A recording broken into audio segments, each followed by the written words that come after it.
দেখো টিএমসি এখন মরা বাঁচা লড়াই হয়ে গেছে সন্দেশখালি। নিশ্চয়ই লুকোনোর মতো কিছু আছে, তাই বারবার চেষ্টা হচ্ছে লুকোনোর। যে সবচেয়ে বড় অপরাধী সে ধরা পড়েছে, তাকে বাঁচাবার 2 মাস ধরে চেষ্টা করেছেন, পারেননি। তারপর সুপ্রিম কোর্ট পর্যন্ত গেছে, ওখানেও থাপ্পড় খেয়েছে।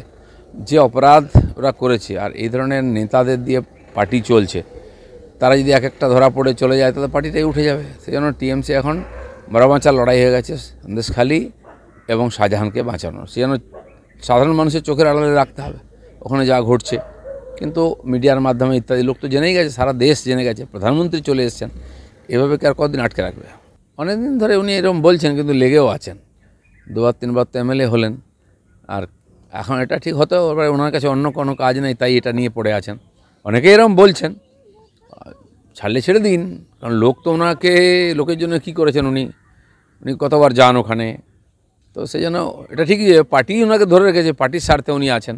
দেবও মাঝে মধ্যে বলতেন ছেড়ে দেবো, কিন্তু मैं तो कमली को छोड़ दिया, कमली मुझे छोड़ती नहीं।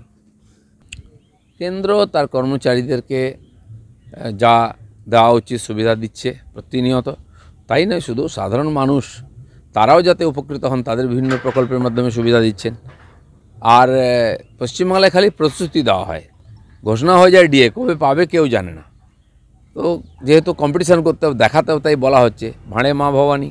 পার্টির লোকেদের পুষতে পয়সা চলে যাচ্ছে, কর্মচারীদের কী করে দেবে? টিএমসি ঝান্ডাটা তো হচ্ছে ব্যবসায়ের লাইসেন্স সব জায়গায়। পার্টি অফিসগুলো হচ্ছে সব ডিল করার অফিস। তো সেই জন্য এটা নতুন কিছু নয়, যত জায়গায় জোর করে ঢোকানো হয়, সমস্ত মিউনিসিপ্যালিটিতে জোর করে লোক ঢোকানো হয়েছিল টাকা নিয়ে, প্রমাণ হয়ে গেছে, ইনকোয়ারি চলছে সিবিআই।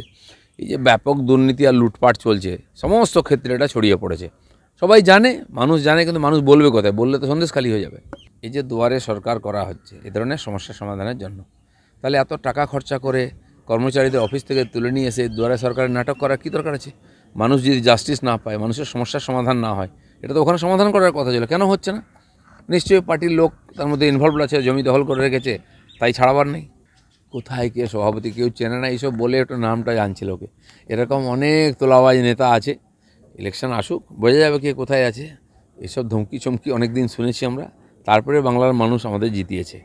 যত সময় আসছে বুঝতে পারছি যে জল শুকিয়ে যাচ্ছে, তাই লাফালাফি হচ্ছে। চলবে যতক্ষণ যেখানে ওর টাকা পয়সা আছে। 13 কোটি টাকা মাত্র এখন বাজেয়াপ্ত হয়েছে, এরকম 600 কোটি টাকা আছে, বিভিন্ন জায়গায় ইনভেস্ট আছে, কলকাতা পর্যন্ত বিভিন্ন ব্যবসায়ীদের কাছে ইনভেস্ট করেছে, জমি জায়গা বাড়ি ভেড়ি সব কিনে রেখেছে। তো যত তদন্ত এগোবে সব বেরোবে, ওখানকার লোকই বলে দেবে।